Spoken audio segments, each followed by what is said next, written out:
जी, महंगाई को देखते हुए, सभी चीज़ों को देखते हुए तो लग रहा है कि इस बार मोदी गवर्नमेंट नहीं बनने वाली है। मोदी जी तो संसद में कहते हैं कि अकेला शेर सब पर भारी पड़ रहा है। वो सिर्फ पतोले हैं ना, वो तो सभी पूरा हिंदुस्तान जानता है।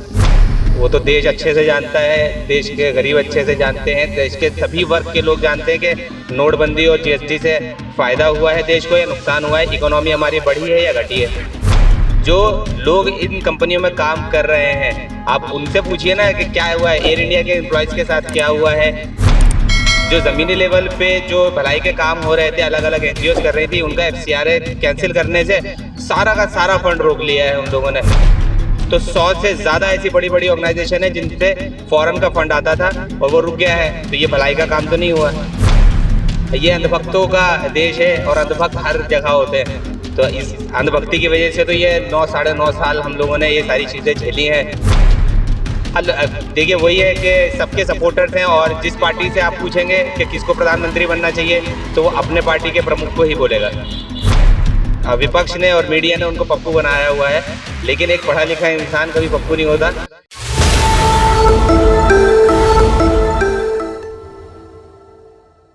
आदाब, नमस्कार, सत श्री अकाल। मैं इम्तियाज रोहतासी और आप देख रहे हैं मेरा चैनल इंडिया बोले हल्ला बोल। इस वक्त हम खड़े हैं गली नंबर 20 किराने की दुकान में और हमारे साथ है भाई मुकीम। तो हम इनसे बात करेंगे कि देखते हैं कि इनकी क्या राय है कि आने वाले जो चुनाव है लोकसभा का, उसमें किसकी जीत होगी, किसकी हार होगी, कांग्रेस की सरकार बनेगी या फिर बीजेपी की सरकार बनेगी।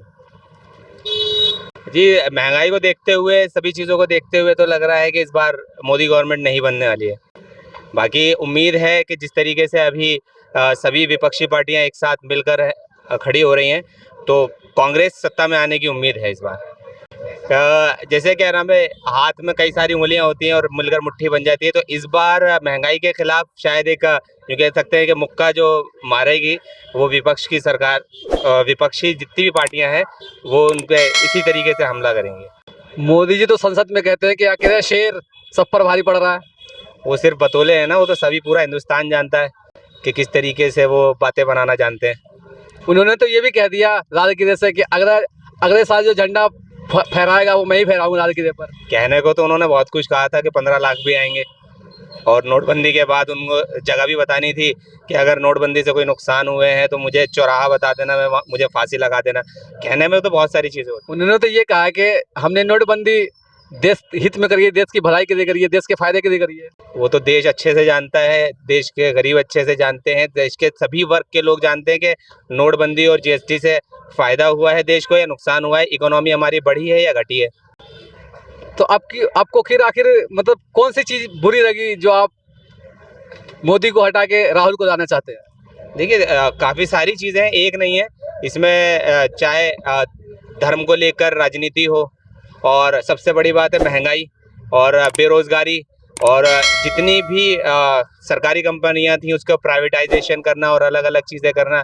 तो उन्होंने तो ये कहा कि हमने जो प्राइवेट कंपनियों को प्राइवेट करा वो देश के लिए फायदा करा है, कि इसलिए कि जो कंपनियां थी सरकारी थी तो उनकी तरक्की नहीं हो पा रही थी, प्राइवेट करने के बाद उनकी तरक्की हो रही है। तो इसमें जो लोग इन कंपनियों में काम कर रहे हैं, आप उनसे पूछिए ना कि क्या हुआ है, एयर इंडिया के एम्प्लॉयज़ के साथ क्या हुआ है या दूसरी और किन कंपनीज के साथ हुआ है।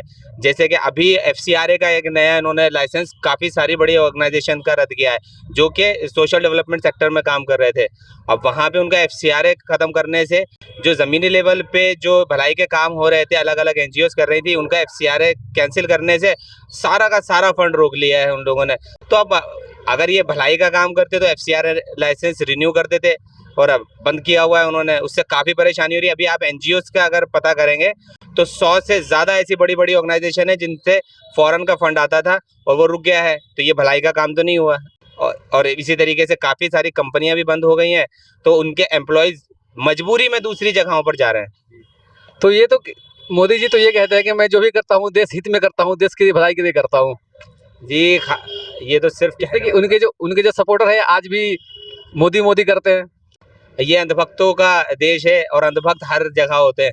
तो इस अंधभक्ति की वजह से तो ये 9 साढ़े 9 साल हम लोगों ने ये सारी चीज़ें झेली हैं। चाहे महंगाई हो, गरीबी हो, बेरोज़गारी हो, ये सभी चीज़ें उसी अंधविश्वास के चक्कर में ही तो झेलना पड़ रहा है हमें। तो आपको लगता है कि इस बार तख्ता पलट जाएगा और कांग्रेस की सरकार आ जाएगी? पलटना चाहिए, ज़रूरी है, क्योंकि 10 साल आजमा के देख लिया है लोगों ने और कोई जो वादे उन्होंने किए थे वो नहीं पूरे हुए हैं। मतलब आपका कहने का मतलब ये है कि जो मोदी जी ने वादे किए थे वो पूरे नहीं किए, पब्लिक उनका सरकार बना के लाई थी, तो अब राहुल गांधी को मौका देना चाहिए। मैं ये नहीं कहता कि राहुल गांधी को मौका देना चाहिए, विपक्ष में और दूसरी पार्टियां हैं, मिलजुल कर अगर विपक्ष और में 26 पार्टियों की पार्टी बनाई तो है, इंडिया नाम से पार्टी बनाई है।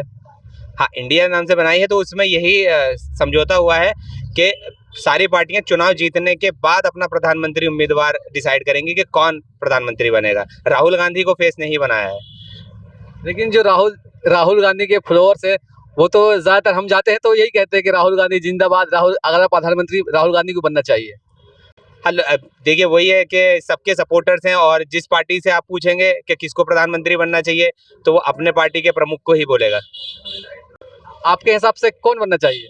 जो भी देश के हित के लिए अच्छा हो। देश हित में हो, कांग्रेस मतलब आनी चाहिए या बीजेपी रहनी चाहिए? अगर कंपेयर करें मोदी जी से, तो पढ़े लिखे इंसान जो है राहुल गांधी ज़्यादा हैं राजनीति में, चाहे इतना लंबा समय हो गया है उनको, तो अब तो समझ है, काफ़ी चीज़ों की समझ है, लेकिन वो विपक्ष ने और मीडिया ने उनको पप्पू बनाया हुआ है।